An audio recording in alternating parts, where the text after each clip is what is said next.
But the majority of what we wanted to talk about with this show is Silo season two. Um, for those that are not familiar with this because you don't have Apple Plus or you didn't see much about it or um, anything like that, this is a show basically where people are trapped into a silo in a totalitarian society. They don't know their own history.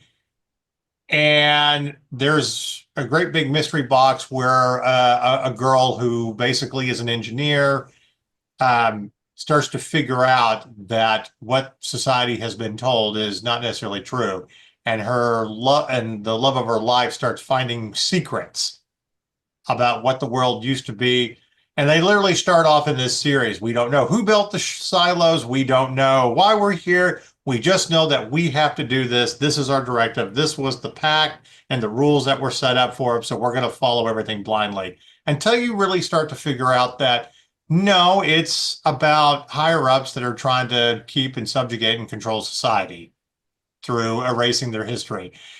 Pretty much like a totalitarian society really does. But the brilliance of it and to be kind of trapped in these confined spaces without going to the outside and everything, that's what just made this show great.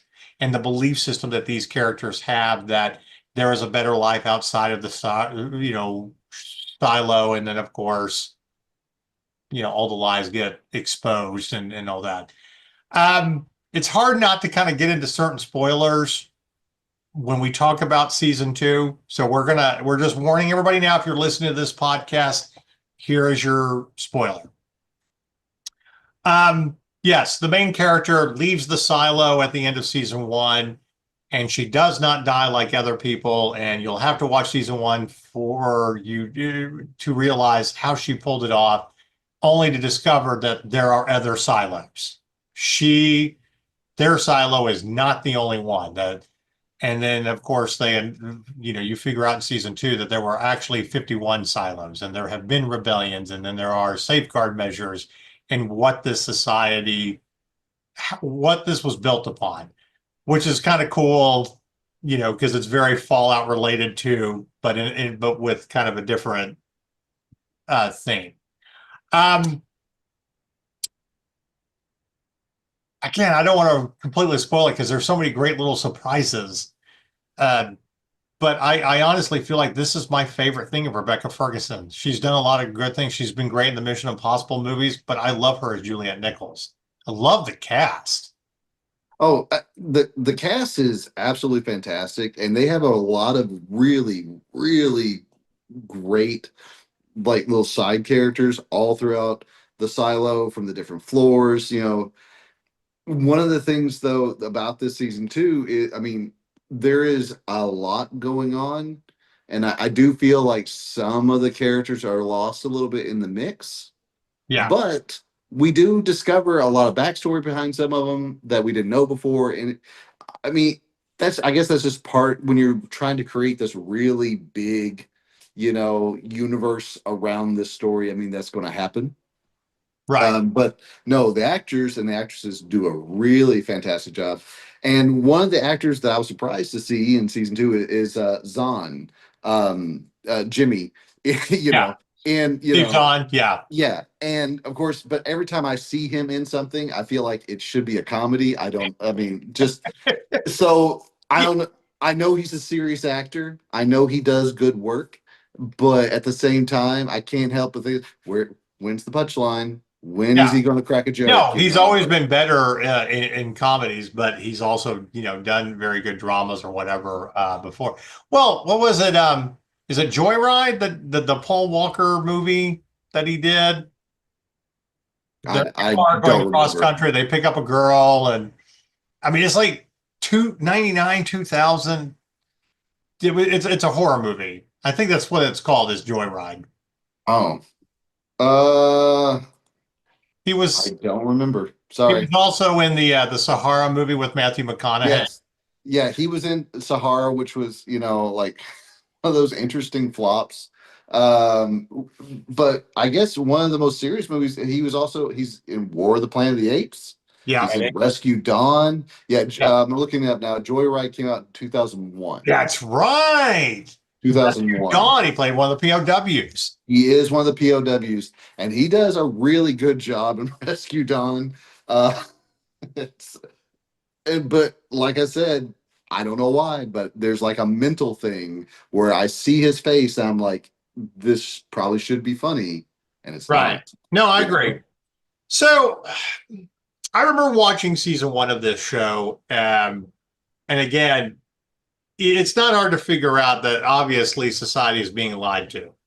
You know, you're murdering all these people. And I love the whole old school computer system in the show that but you keep finding these artifacts from society and they keep trying to hide everything. And you're wondering like why? You know, why is it so important to keep everything from society? You know, and then you start to kind of realize that maybe even the higher ups don't even know their own history.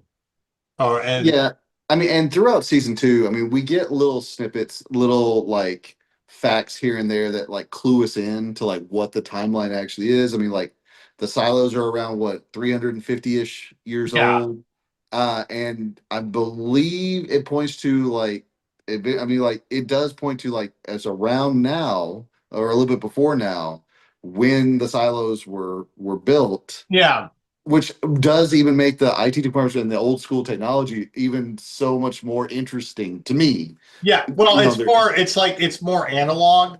So it's like because you get that you start to figure out in season two that yes, there's some kind of secret society that keeps the safeguard on everything that has the like an AI and everything. So it's like we have to keep the lesser technology to keep them more dumb and not to figure everything out.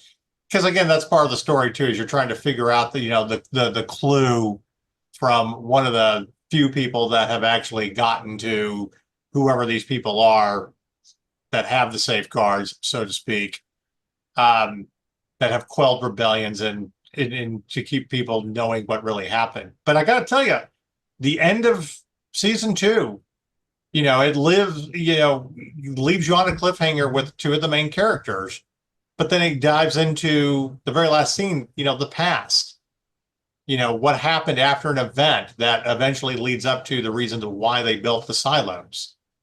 So this is my that's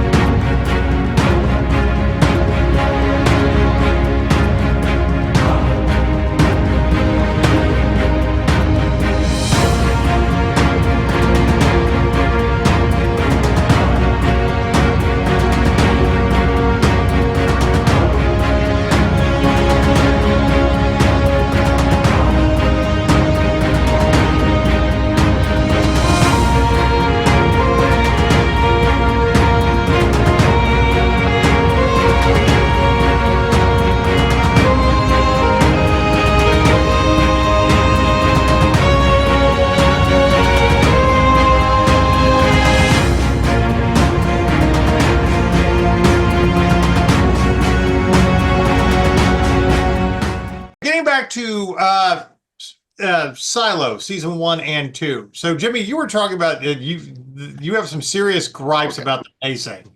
All right, first things first. I want to say did enjoy the show, but um at a certain point when you have a series, I think if you do too much non-linear storytelling, you can ruin your show. Lost is my example. I know a lot of people love the show Lost. I hate that show. I hate it with a passion. Every single season of it was just a life force drain on me. With all of the flashbacks and like all of it, hated it. Silo does not go that far with it, And what you're but it saying does. is, after 20 years of the of Lost premiering, you have no desire to go back and watch that show. It still haunts my dreams. No, no. All right, By so the way, but it's funny you bring up Lost. I'll say this: the mystery of the silos is a way better story than the mystery of the fucking hatch. okay, thank you. That's fine. I don't that's great, Yeah, but again, that's one of the problems I have, and they do it a lot with season 2 is I think that they have kind of they pull, a 2-hour story and they stretch it over 10 episodes, yeah, and they spend way too much time. She spends way too much time away from her silo in yeah, another silo when she should be back there and having to do all these side quests and being hung up with Steve Zahn, yeah, which is, and I'm not saying it's not a good, like, not good stories. I'm just saying I would rather have had more full episodes of past stuff in the yeah. mix than the Definitely. episodes we got of her running around The, doing the errands. overall story of season two could have been told in 5 episodes. It's half the season. You stretched it out.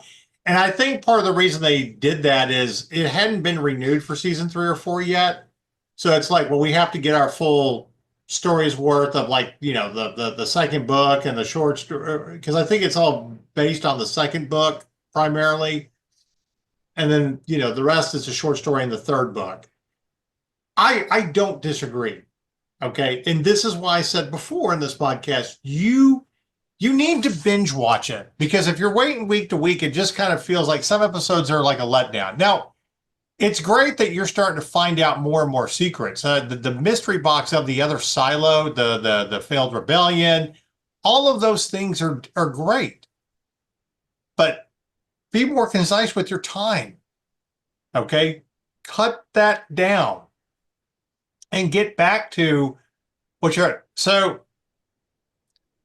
you spent a lot of time kind of building up in the first half of that season with all the mystery box of the other silo, and then you have like this lull in like episodes 6, 7, and 8, where it's just building and building to something, but you spend nearly 3 hours to get there, and then it doesn't get exciting again until you really get to the last 2 episodes with the rebellion, with the other silos, and then the mystery of the safeguard and all of those things.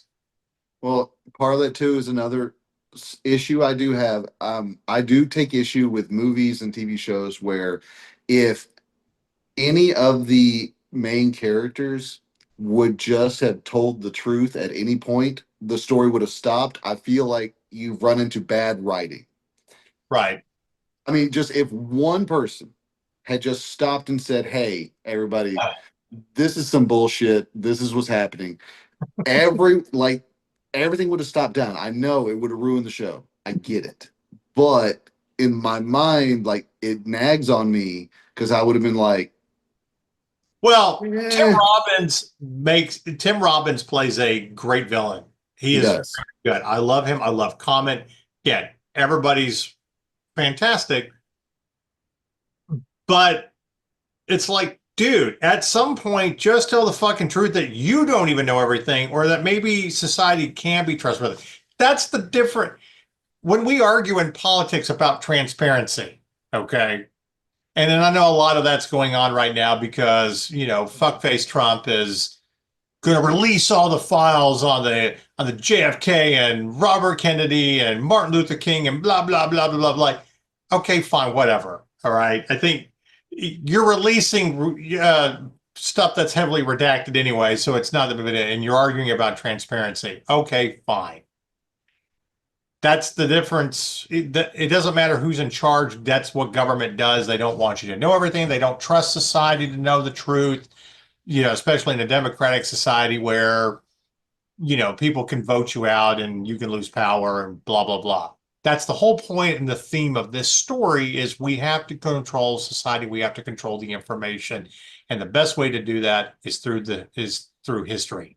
Well, but and hey, and we can start arguing about like the politics within the show because part of it, like some of the things that get revealed, I'm just like, but to what end then are we keeping these secrets? Like some of Right. it seems a little contradictory, not contradictory as in like oh, they're like they're like they can't keep track of their own lies type thing. No, contradictory as in if that is the case, what you just like what the story's just shown us, then all everything we wasted our time with Well, part of the story. I think I haven't read the books, but are we leading to the big reveal is some nefarious plot on why they really built the silos? Is it about survival? Is it about something else?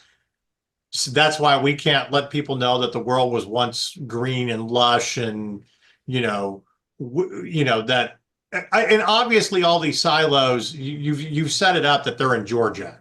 Okay. You've dropped so many clues, and that's what makes that final scene at the end of season 2 Maybe great. the secret is Georgia just sucks. I've been there. And and all the Bulldog fans have now abandoned this show. What? And by the way, I know some Bulldog fans. So when Notre Dame, kicked their ass in the Yeah. playoffs. Go Gators. There you go. There Yeah. that way we've totally lost the Alabama fan base. Oh my God.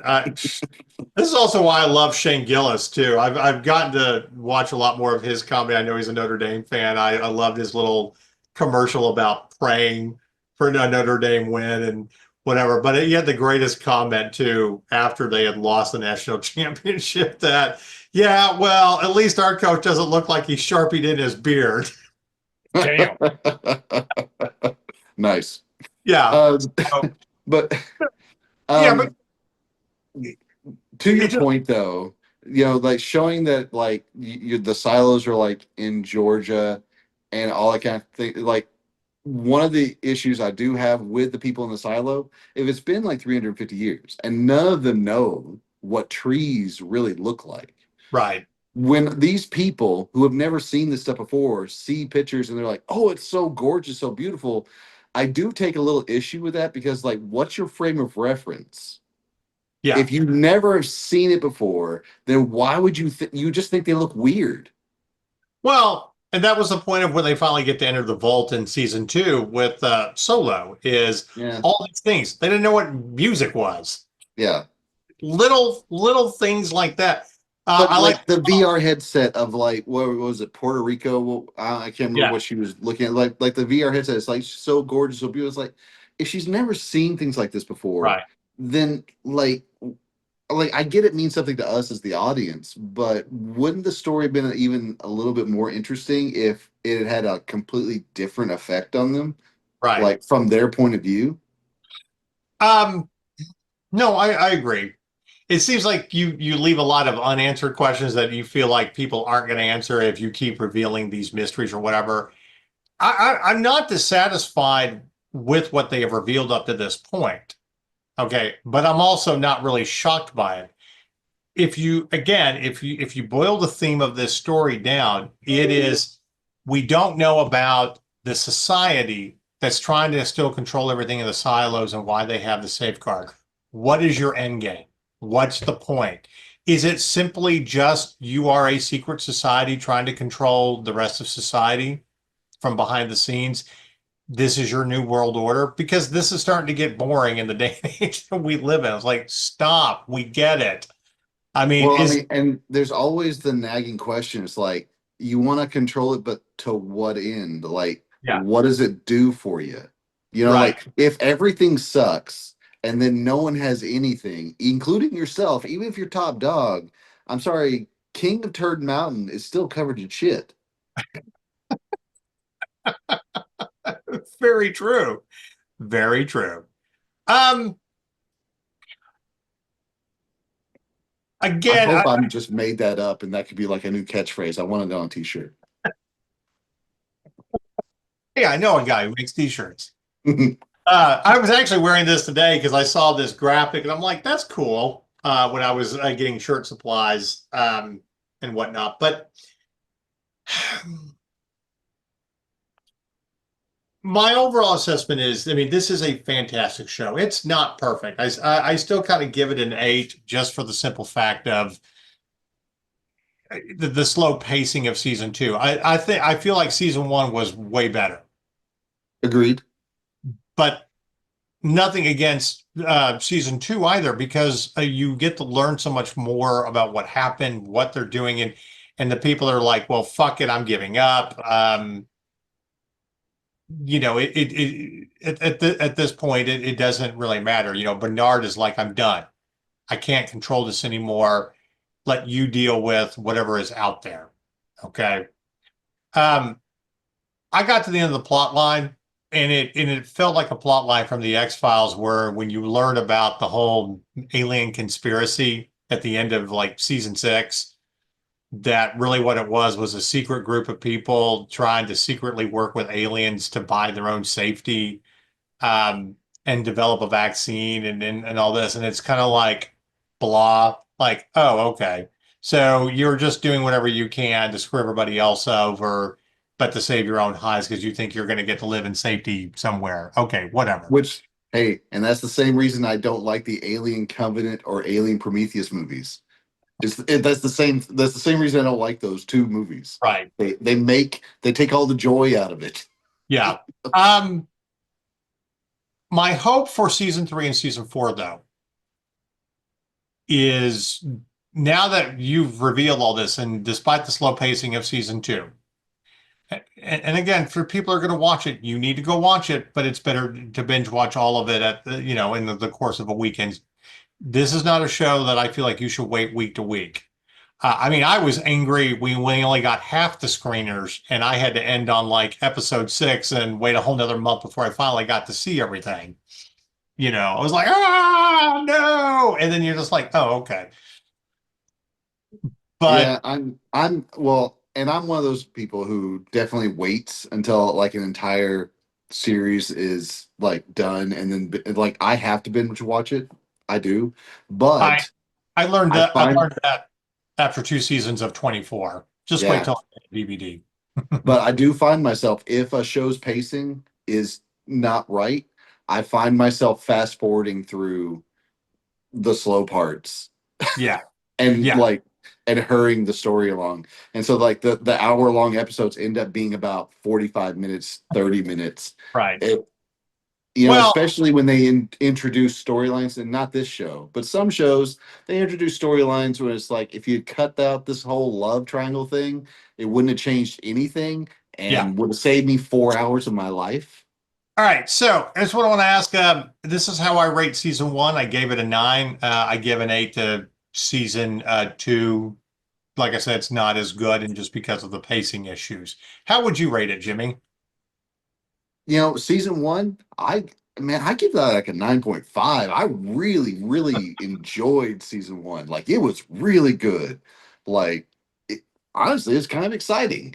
I Right. really liked it. Season two, I mean, eight is fine. I don't disagree with eight. I'd probably give it more of a seven just because like I found myself hitting that fast forward button. Yeah. But that also just may be me just want it's like let's kick this rebellion off. Let's go. Come on. Yeah. Well, Quit wasting my time. there's a lot of unnecessary buildup as you're trying to tell all these stories and make it more emotional. It's like, look, the only thing we want to find out is she going to be able to get back? What did she learn from the other silo that's going to help save everything? The build up to the safeguard, and I rewatched the last two episodes today before we did this podcast, and I was like, they're exciting episodes. They're great, but it just takes too long to kind of get there. Um, I feel like the final episode I liked, I did. I feel like a better final episode would have been like a full episode in the past, yeah, before, like really like showing the drama and have you a cliffhanger of like it's about to pop off and everything's about to go down. yeah, And then that would have set up season three. We would have been really excited for season three because we have an idea. It's like, oh, we're going to see some shit right, go yeah. down. I think that would have been a better final episode, personally. But hey, No, well, that I hope we get more flashbacks, because you've teased that there was an event, and what the conspiracy kind of behind everything. So what's going to get us into silence? I mean, Fallout, it's pretty easy to explain, their reasoning behind all of this, that they caused it themselves and they're going to go back and the earth will be good at some point.